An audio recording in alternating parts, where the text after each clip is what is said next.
The world we find ourselves in is like a stage, and humanity has created quite an elaborate story. And because we're raised to play our roles so well, many of us never realize that it's all just a silly game. We get so caught up in our characters that we forget who we are. We think we know, and when someone asks us, we reply by identifying with that role that we're currently playing. So we might say, I'm a philosopher, or I'm an artist, or I'm a mother, I'm a businessman, and so on, something like this, some identification with what we're doing in our lives. But if we look at these descriptions, what they tend to describe is not really the person at all, but simply the actions that we're engaged in at any given time. And those actions change over a lifetime. So, for example, no one is born a parent. That's something that comes much later in life. So, is that who you really are? The question is, who were you before that? Who will you be after that? Who are you beneath those kinds of identifications? So another example, again, would be someone who identifies as a businessman. And we invest a lot in that identification. But what happens when you lose your job? Do you cease to exist? For some people, it might feel that way because we identify so strongly with those actions. But those are simply the actions being performed. Business might be something that you do, but who is it that's engaged in that action? Are you a Democrat, a Republican, a Christian, a Buddhist, an atheist? What happens if your beliefs and opinions change? What happens if you convert? Does that mean that you've changed? Are you no longer who you were before? Or is it merely that your thoughts and beliefs have changed? And the question again is, who is the one having these thoughts? Who is the one holding to those beliefs? So we can go on like this, peeling back the layers until there's nothing left to identify with. And perhaps only then we can know who we truly are. But for the time being, let's just take notice of the layers. And apart from the variety of social identities that we wear so well, what I really want to explore is how we play our roles, how we come across to others. I don't know exactly how I come across to other people. I only see the world from my unique point of perception.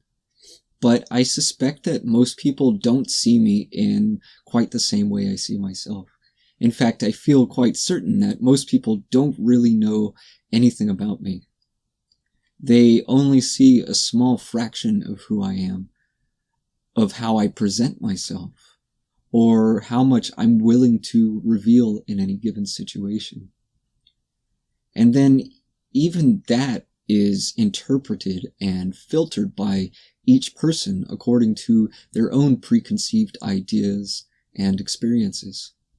So that picture that they have of me in their mind may be much different from who I actually am. I'll often wonder what others see that I don't. I wonder what people notice about me that maybe I'm not even aware of myself. And I also wonder what illusions some people might have about me based on a lack of understanding, or based on presumptions, based on their own flawed or limited perception or interpretations, or based upon how much of myself I'm willing to present and how I present it. And I wonder how it affects them in regard to how they interact with me, as well as with how they may interact with others in relation to me. In fact, I suspect that we're all just putting on a show much of the time in order to reinforce certain illusions that we'd like for others to have about us, while trying very hard not to reveal our innermost fears and doubts and insecurities. So when someone asks us how we're doing, for instance, how often do we tell the truth? We usually say something like, "Oh, I'm fine," or "I'm okay," or we might even say that we're doing really well, despite whether or not we actually are. And it's as if we don't want to impose our misery upon others. We don't want to upset the other person or cause them to feel uncomfortable. Or maybe it's uncomfortable for us to feel vulnerable. And so we avoid telling the truth about how utterly lost we might be feeling in that moment. And in return, people often do the same for us. And I wonder if sometimes we feel alone in our feelings of fear and doubt and inadequacy because everyone else around us seems to have it all together, or at least better than we do. And yet, we may not take the time to consider that everyone else might just be putting on a good face. Maybe everyone else is thinking the same thing that we are. Am I the only one who feels lost? Am I the only one who doesn't know what I'm doing here? Who doesn't have any real sense of purpose or meaning? Am I the only one who is feeling anxious or sad or depressed or overwhelmed with life?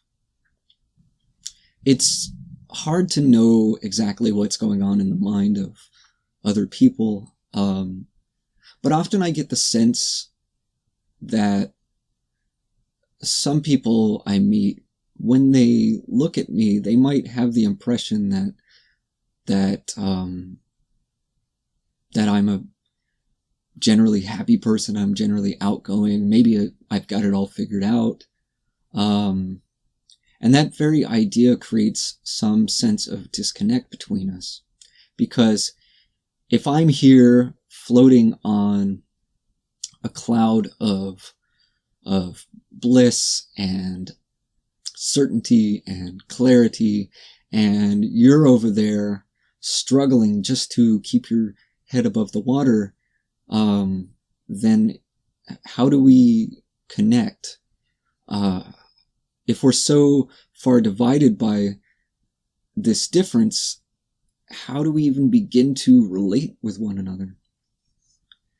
But it's not like that at all. In fact, I find myself doing the same thing. I look at others around me sometimes, and it seems like they're in a constant state of certainty or happiness or confidence or whatever positive quality it might be. It seems that they know so well what their purpose is in life, and they seem to be living it with such ease and effortlessness. They seem to be so self-assured and confident. And here I am, questioning myself, never certain of anything, and at times feeling discouraged or simply lost without a sense of direction. And at the same time, I find myself struggling at how can I connect with other people who seem that they're not having to deal with those same issues that I am.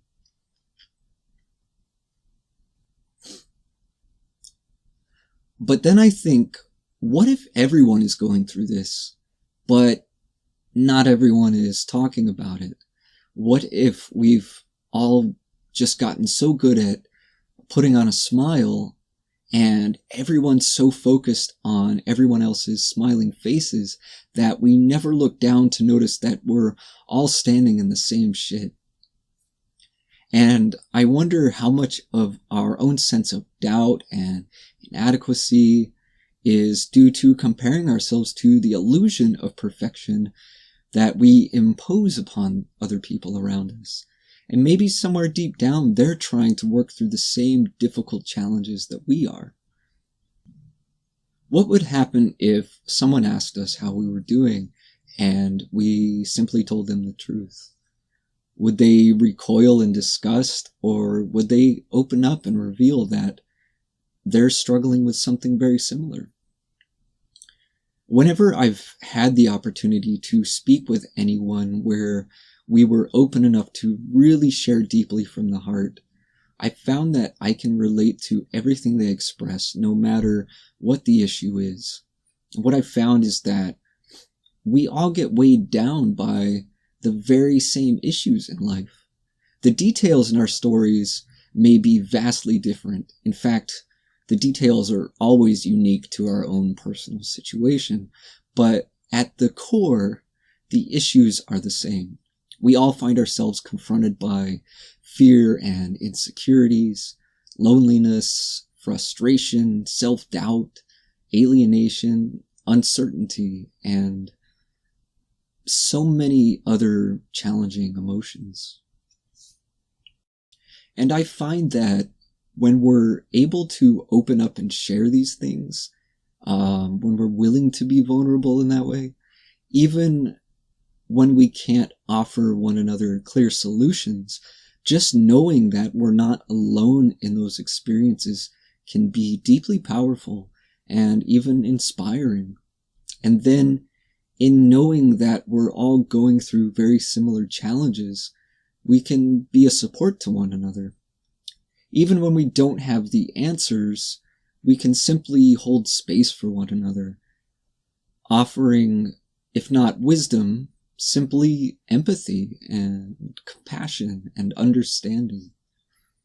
And simply knowing that someone understands, that someone can relate, seems to relieve us of so much of the pressure. And some of that pressure we may not realize is due to feeling that we have to suppress what we're going through and put on a happy face for the world. So, what might happen if every once in a while we took off our masks and put aside our roles? What if we stripped off all the layers of identification, pretentiousness, and so on, and just stood there naked with our doubts and fears exposed for the other to see? Would we find ourselves humiliated? Would we find ourselves utterly alone? Or would we suddenly realize that we're all in this life together, that we're all going through the same thing, and that in some way it deeply connects us?